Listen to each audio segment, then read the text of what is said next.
ตัวนั้นคือตัวใหญ่แทนมันเป็นปลาหมออยู่เหรอเอ้าใครเคยจับมึงอุ้ย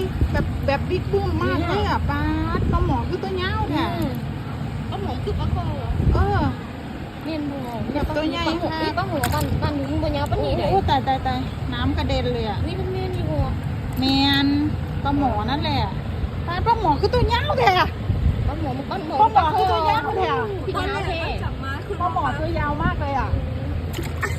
ไม่แย่น่ะแล้วยังจับอยู่จับกูบอกคือกันกูถามเราใครว่าป้าคนนั้นอ่ะว่าพี่ไปจับปลาเขาห่วงเขาห่วงใช่เขาบอกว่าเนี่ยคนบ้ามาจับกับบ้าผ้ากันหน้าจับเจ๊จะหูบอกกับว่าสนใจยากจับ